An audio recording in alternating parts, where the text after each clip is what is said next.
नमस्कार, आप देख रहे हैं क्राइम सीन। मैं हूं आपके साथ नितेश तिवारी। आज की कहानी में एक महिला है जो कि तलाकशुदा थी।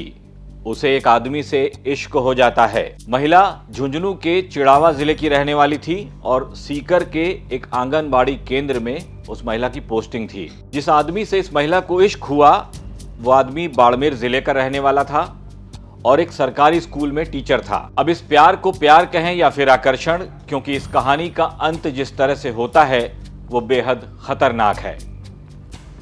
आप भी सुनिए अपराध से जुड़ी ये खतरनाक कहानी। कल यानी 15 सितंबर को बाड़मेर पुलिस ने एक लावारिस कार बरामद की। कार की ड्राइविंग सीट पर एक महिला बैठी होती है।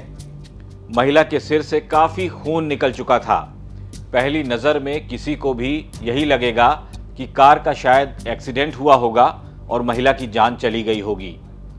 लेकिन जब पुलिस मौके पर पहुंची और अपने साथ एफएसएल की टीम को भी जांच के लिए लेकर गई तो कहीं से भी ऐसा नहीं लगा कि कार का एक्सीडेंट हुआ था, बल्कि महिला को मारने के बाद उसका शव कार की ड्राइविंग सीट पर रखा गया और जो उसे मारने वाला हत्यारा था वो वहां से फरार हो गया। ऐसा इसलिए किया गया था कि यह मर्डर एक हादसे में तब्दील हो जाए और कातिल कानून की पकड़ से बहुत दूर निकल जाए। खैर, जब पुलिस ने इस बात की तस्दीक कर ली कि ये एक्सीडेंट का नहीं बल्कि हत्या का मामला है तो पुलिस ने शव को अपने कब्जे में ले लिया और इस बात का पता लगाने में जुट गई कि आखिर ये महिला कौन है।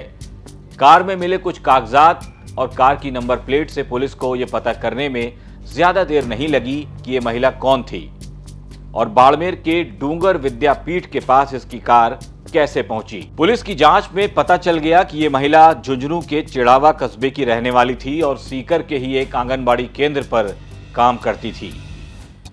37 साल की इस महिला का नाम मुकेश कुमारी था। अब सवाल यह था कि ये बाड़मेर क्यों आई थी और यहां वो इसके साथ ये घटना किसने अंजाम दे डाली।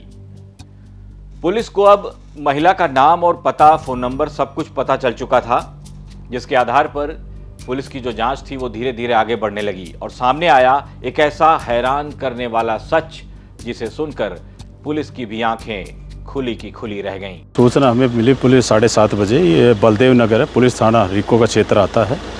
इसमें एक टीचर है, इस टीचर ने मानाराम टीचर है, चवा गाँव का है।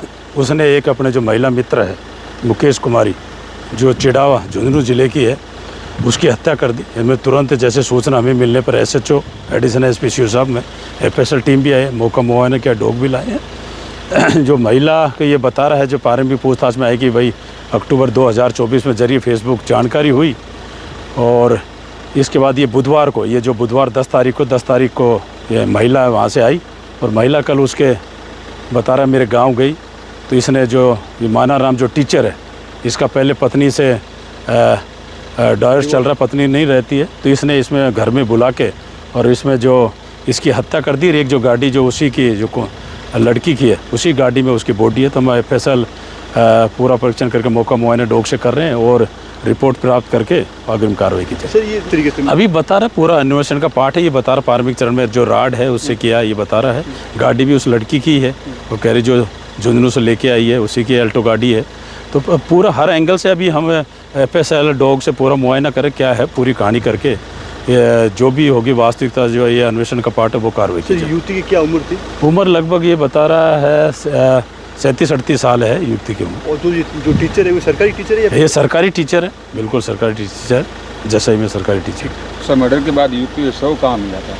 ये पूरा गाड़ी में है, आप लोगों जो अल्टो गाड़ी है सोम की उसी के गाड़ी में मिला, पूरा हम पूरी कार्रवाई। पुलिस ने अब मृतक महिला मुकेश कुमारी के सोशल मीडिया अकाउंट्स और उसके कॉल डिटेल खंगालने शुरू कर दिए, जिससे पता चल गया कि मुकेश कुमारी की अक्टूबर 2024 में बाड़मेर के रहने वाले 38 साल के मानाराम से जान पहचान हुई थी और दोनों की ये जान पहचान धीरे धीरे दोस्ती और फिर प्यार या फिर अवैध संबंध में बदल चुकी थी।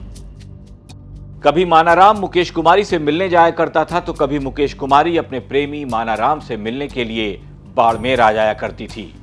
मुकेश कुमारी शादीशुदा थी लेकिन कुछ साल पहले ही उसका तलाक हो गया था। मुकेश कुमारी ने अखबार में अपनी शादी के लिए एक विज्ञापन भी दिया था।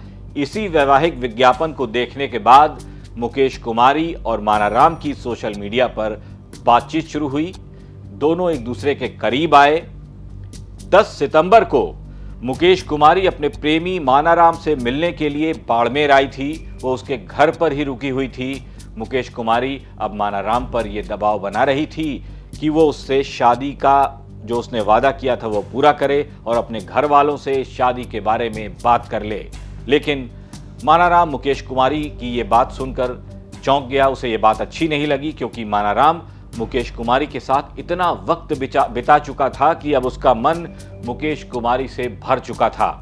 वो नहीं चाहता था कि वो एक तलाकशुदा महिला को अपने घर की बहू और अपनी पत्नी बनाए। बस इसी बात को लेकर दोनों में झगड़ा हुआ और मानाराम ने गुस्से में आकर मुकेश कुमारी के सिर पर किसी भारी चीज से वार कर दिया, जिससे उसकी कुछ देर में ही मौत हो गई। मुकेश कुमारी की मौत के बाद मानाराम घबरा गया। मानाराम इस सोच में पड़ गया कि अब क्या होगा। अगर ये राज फाश हो गया तो उसकी सरकारी नौकरी तो जाएगी ही जाएगी, उसे जेल भी जाना पड़ सकता है। बस इसीलिए मानाराम अपना गुनाह छिपाने के लिए, इस हत्या को हादसा साबित करने के लिए उसने मुकेश कुमारी का जो शव था उसी की कार में रखा और इस हत्या को हादसा साबित करने की कोशिश की। लेकिन पुलिस की जांच में मानाराम का ये राज भी फाश हो गया। मानाराम अब सलाखों के पीछे पहुंच चुका है। आज जब लव मैरिज जैसे रिश्तों में दरारें आ जाती हैं, ऐसे में सोशल मीडिया के जरिए बने रिश्ते कैसे और कितने टिकाऊ होंगे, इस बात पर गंभीरता से सोचना होगा, क्योंकि आधुनिकता के युग में तकनीक का गलत इस्तेमाल भी हो रहा है। और हमारी भी आपको यही सलाह है कि अनजान शख्स से दोस्ती करने से पहले सोशल मीडिया पर इसका ध्यान रखें कि वो कौन है, और अगर करे भी तो इसके बारे में पूरी जांच पड़ताल कर लें। क्राइम सीन में फिलहाल इतना ही। ये खबर भेजी थी बाड़मेर से हमारे रिपोर्टर दिनेश बोहरा ने। आज की ये क्राइम की कहानी आपको कैसी लगी, अपनी राय हमारे कमेंट बॉक्स में लिखकर जरूर बताएं। नमस्कार।